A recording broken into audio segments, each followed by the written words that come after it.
Mes chers amis, bon sabbat. Bon sabbat. J'espère qu'aujourd'hui, la présence de notre Seigneur sera avec chacun de nous. Amen. Amen.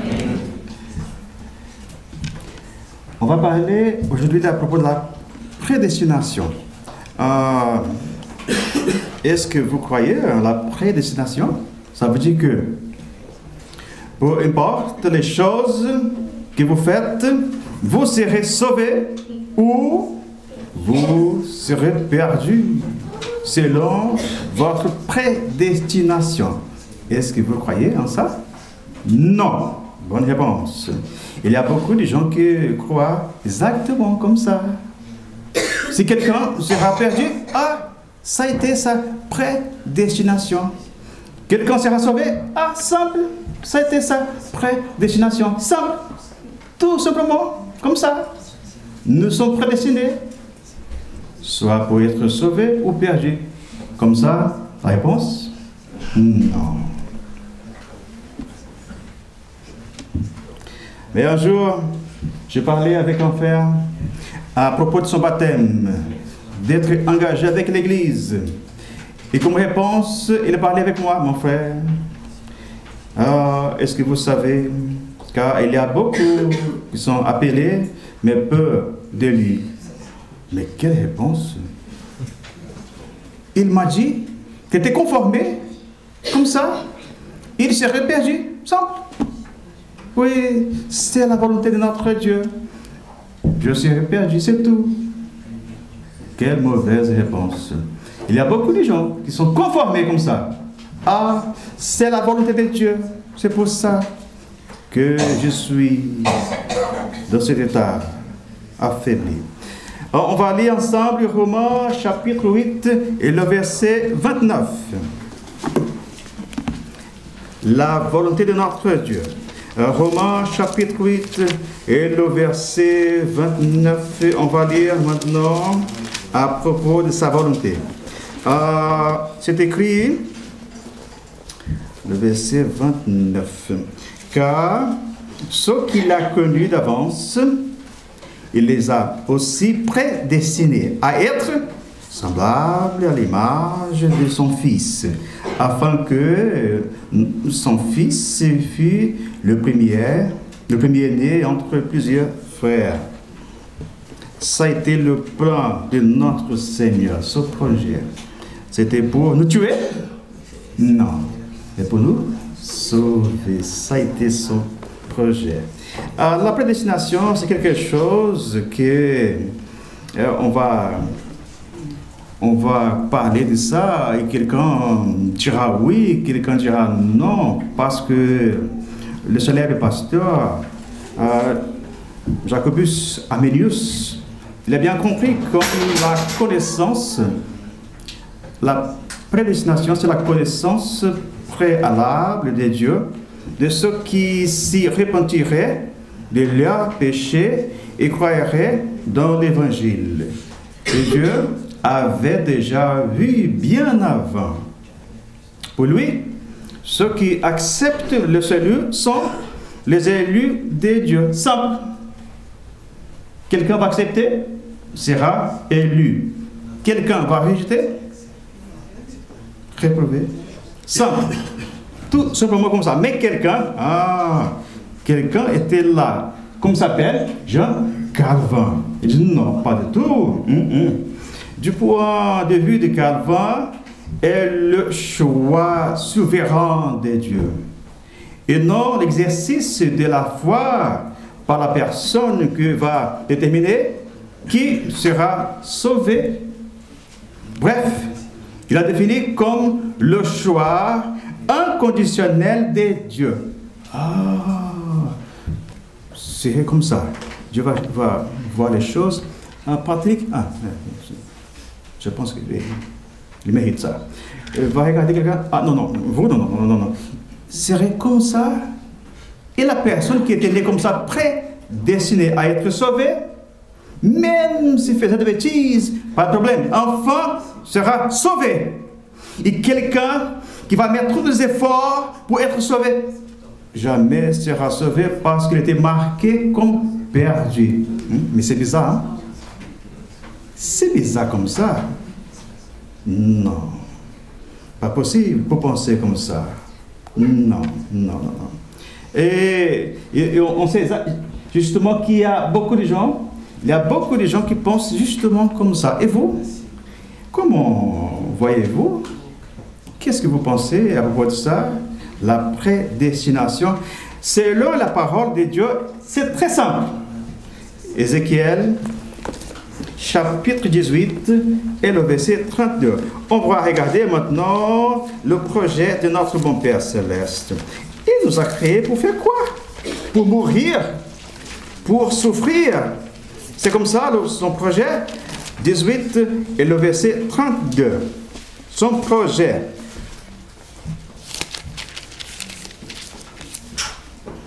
Car je ne désire pas la mort de celui qui meurt, dit le Seigneur l'Éternel.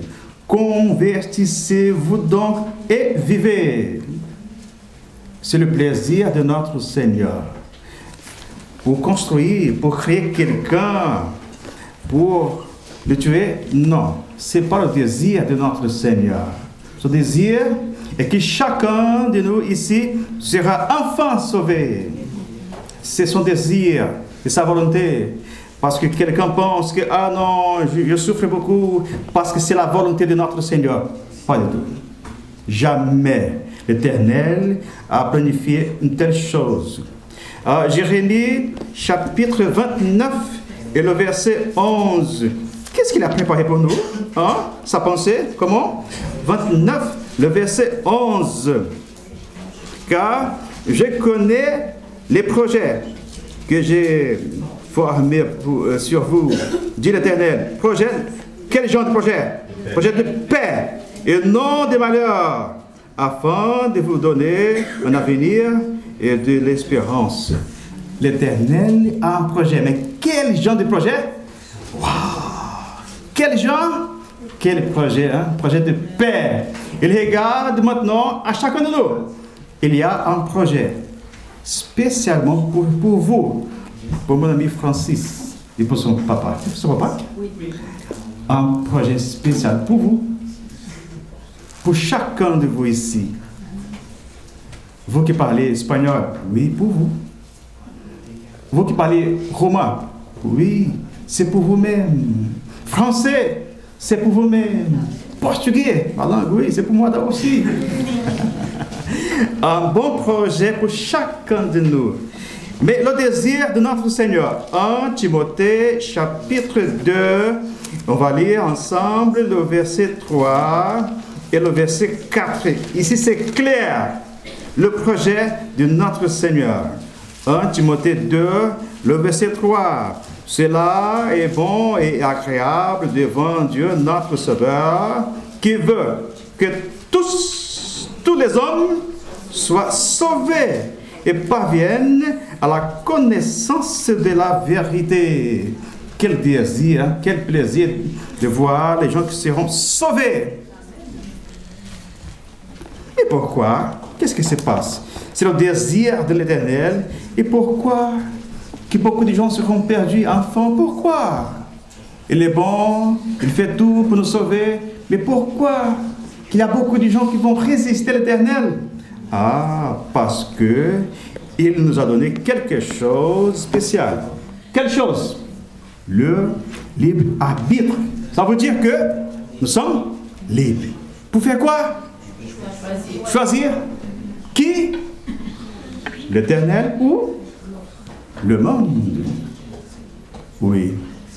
Quelqu'un aime beaucoup l'Éternel et quelqu'un aime beaucoup Lucifer. C'est possible? Oui, c'est possible. C'est possible. Oui, le bien ou le mal. Quelqu'un aime beaucoup le ciel et quelqu'un l'enfer. Oui, c'est comme ça. Libre arbitre. C'est bizarre, hein? Quand on regarde quelqu'un qui fera une décision triste comme ça, mais c'est le libre arbitre. Nous sommes créés libres pour choisir. Nos premiers parents, créés saints et purs, étaient cependant hors d'attente du péché. Et Dieu aurait pu les créer incapables de transgresser ses commandements, mais leur caractère n'aurait alors connu aucun développement. C'est par contrainte et non par choix qu'ils auraient servi Dieu. Aussi, leur donna-t-il le pouvoir de choisir. Et c'est pour ça que nous sommes là aujourd'hui. On a cette puissance pour choisir. On a la capacité pour dire oui ou non. Nous sommes libres. Si vous désirez maintenant, vous direz comme ça, je suis là, physiquement, mais mon esprit sera éloigné. Je vais protester maintenant. Ou vous direz, non, je suis là entièrement pour écouter la bonne parole de notre Seigneur. Il y a un projet pour moi, je suis intéressé pour être sauvé. C'est le choix qu'on a, de choisir l'Éternel ou le monde. C'est simple, hein? Nous sommes libres. Pour faire quoi? Choisir, tout simplement. On dira oui, on dira non ou... Attendez, non, pas maintenant. C'est le pire, hein? Parce que si on dit oui, ok. Si on dit non, c'est fini. Mais pour rester comme ça, sans la réponse, c'est dangereux. Passer toute la vie comme ça, c'est triste. On doit choisir. Deutéronome chapitre 30 et le verset 19. On doit faire quoi? Choisir. C'est tout. C'est le message que notre Seigneur nous a envoyé aujourd'hui. Le verset 19 nous dit quoi? J'en prends aujourd'hui à témoin contre vous le ciel et la terre. J'ai mis devant toi la vie et la mort, la bénédiction et la malédiction. Choisis la vie afin que tu vives, toi et ta postérité. Amen. On a la chance de vivre ou de mourir. C'est le choix. Mais nous sommes invités aujourd'hui pour vivre, pour accepter le message, l'opportunité d'être sauvés en Christ. Partout, on va lire la parole et toujours le Saint-Esprit parlera avec nous. C'est le même message. Josué chapitre 24 et le verset 15. Le même message qui nous dit toujours comme ça. Le message c'est pour aujourd'hui même, c'est pour maintenant. Le verset 15. Et si vous ne trouvez pas bon de servir l'Éternel, choisissez aujourd'hui qui vous voulez servir, ou les dieux que servaient vos pères au-delà du fleuve, ou les dieux des Amoréens dans le pays duquel vous habitez. Moi et ma maison, nous servirons l'Éternel. Dites maintenant, moi et ma maison, nous servirons l'Éternel. Amen. C'est important de dire, oui, c'est important, parce que chaque fois qu'on va répéter ce message, va créer en nous la foi agissante, qui va nous transformer par la grâce de notre Seigneur Jésus-Christ. Oui, on doit décider, on doit prendre la décision de servir l'Éternel. Et parfois, je sais que c'est difficile, parfois on pense que c'est même impossible d'être fidèle.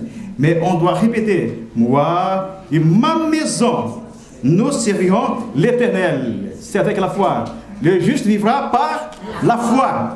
On parle ici de foi. Nous sommes là parce qu'on croit en Dieu. L'Éternel sera la personne qui fera l'impossible pour nous. Parce que le salut, c'est une impossibilité, si on regarde à nous-mêmes.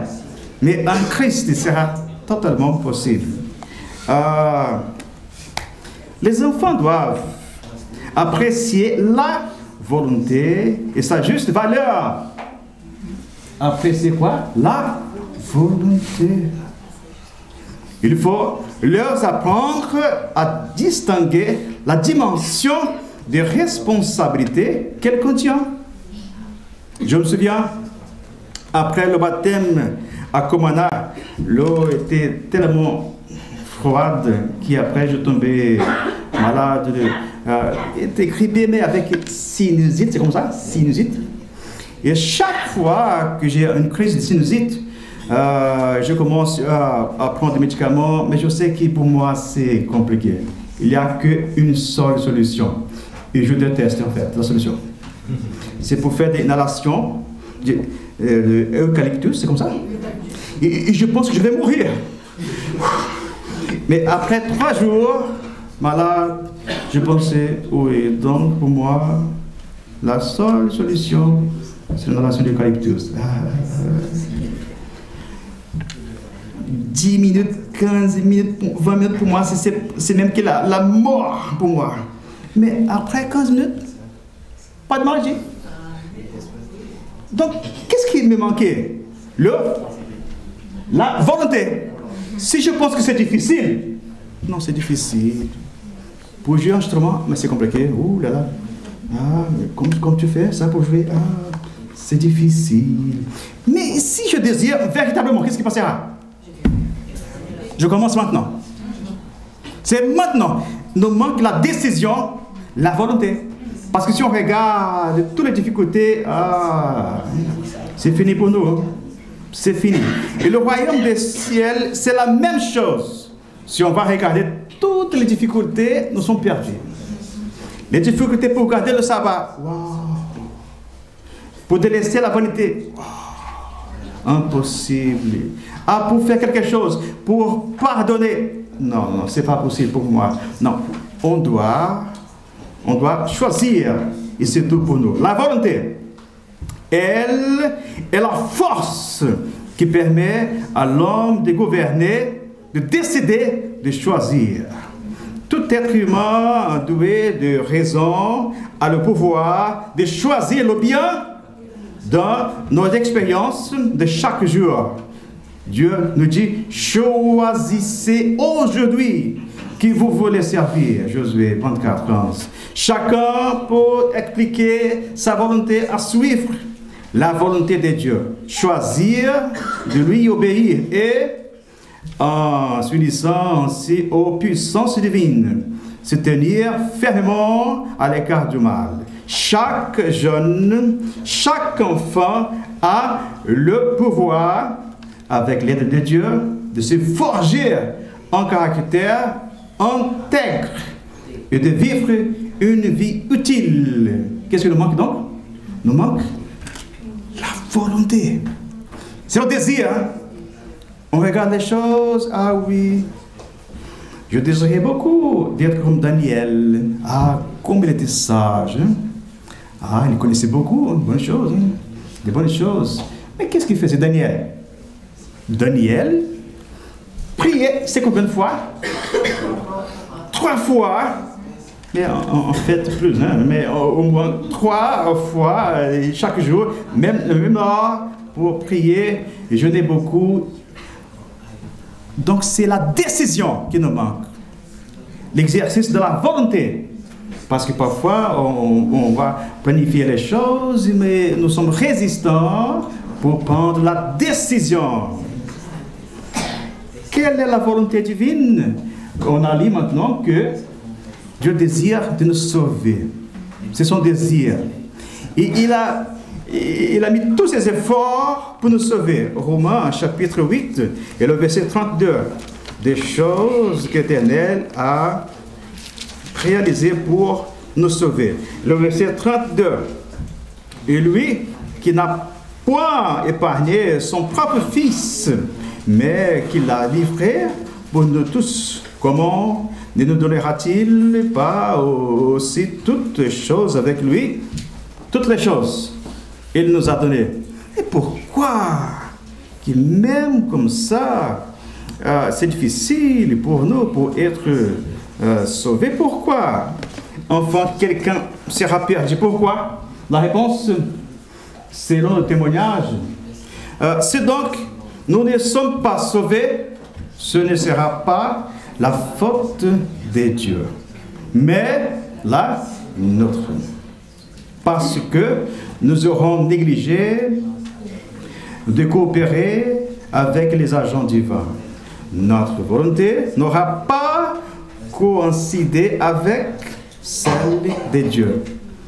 C'est compliqué pour travailler avec une personne qui résiste.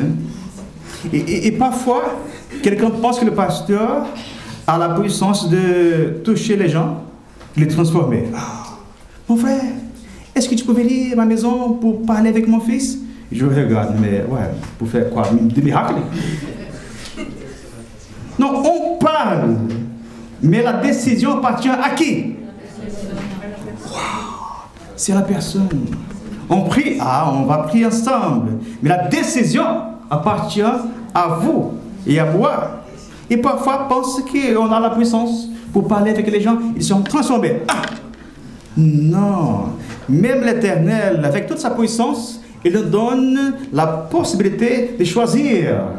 Et c'est comme ça qu'il va agir. Mais pourquoi quelqu'un sera perdu? Pourquoi? Parce que sa volonté et la volonté de Dieu, qu'est-ce qui s'est passé?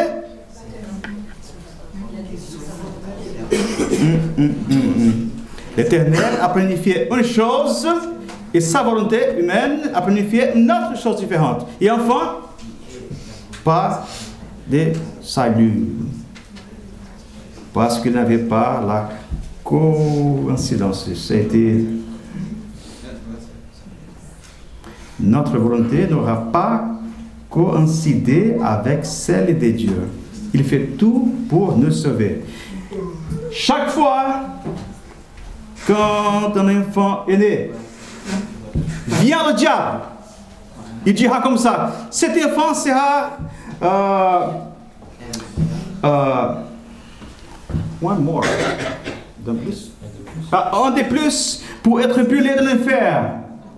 Il sera rebelle. Ah oui, quand il va grandir à l'âge de 7 ans, 8 ans, il va commencer à jouer tous les temps. Tout le temps, il va jouer avec son portable. Tout le temps.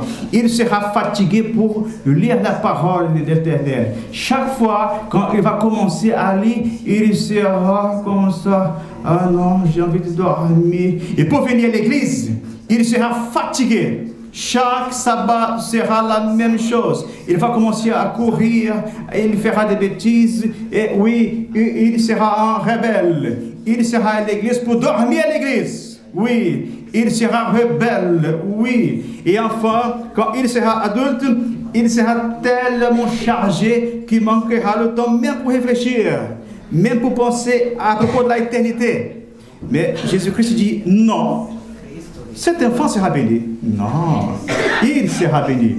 Il sera obéissant. Oui, il va écouter la voix de notre Seigneur.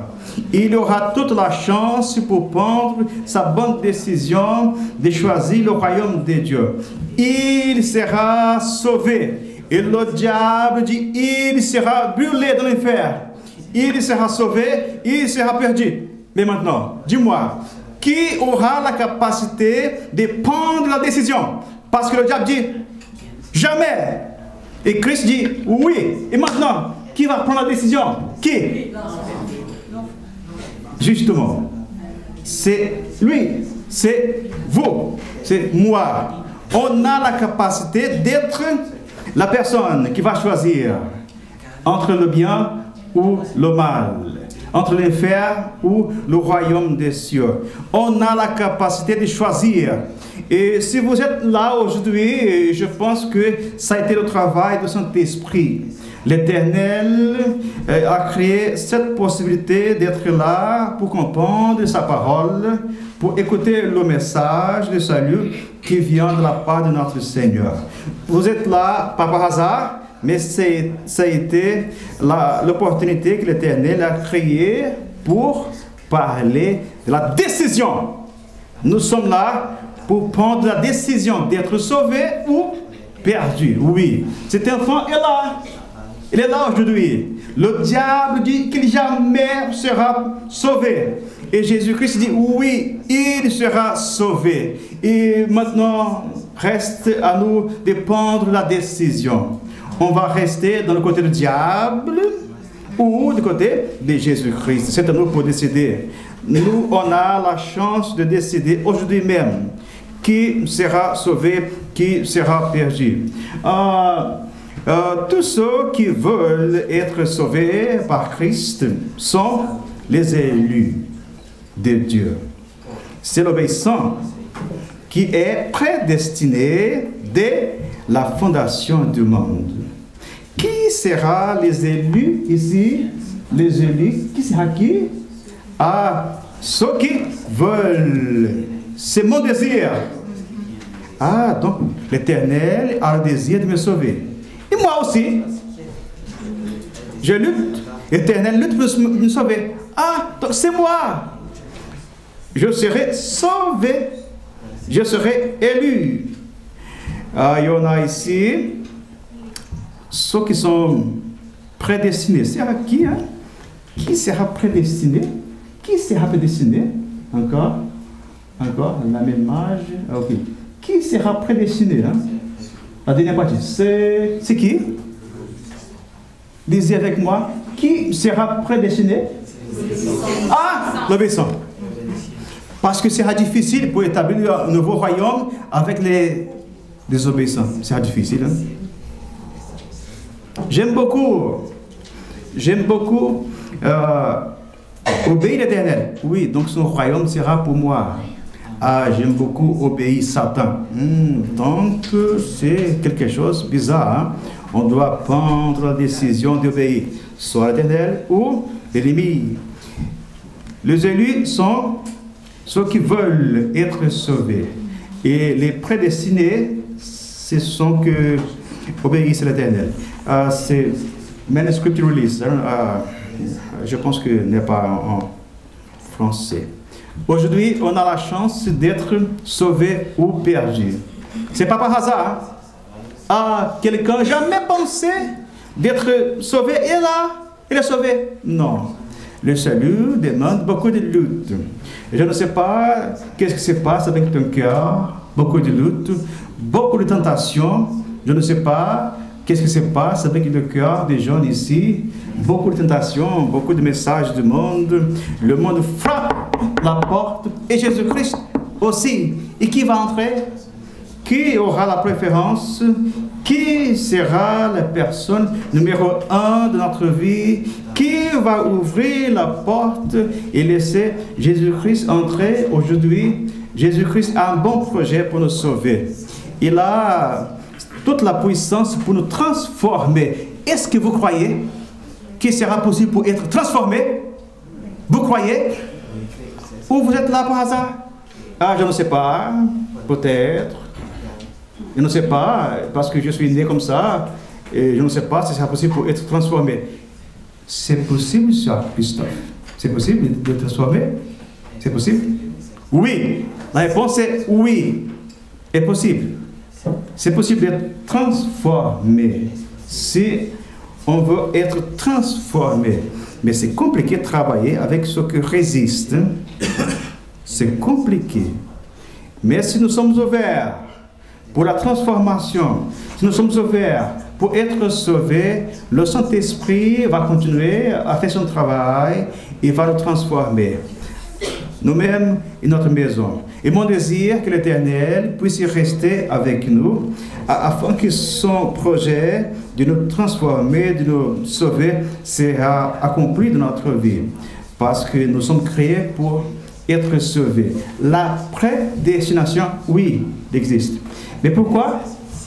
Nous sommes créés pour souffrir, pour mourir, pour être détruits, c'est comme ça? Non. La prédestination était comme ça. L'Éternel a planifié notre salut, nos biens. Il a planifié toutes les choses afin que chacun de nous puisse avoir toutes les opportunités pour être sauvé, pour être transformé. Et chacun de nous doit penser à propos de cet enfant. L'enfant était là, et le diable, il a dit que cet enfant jamais sera sauvé. Et Jésus-Christ dit que oui, cette personne sera sauvée. Et maintenant, c'est à nous pour donner la réponse. Que Dieu puisse nous bénir. Amen. Amen.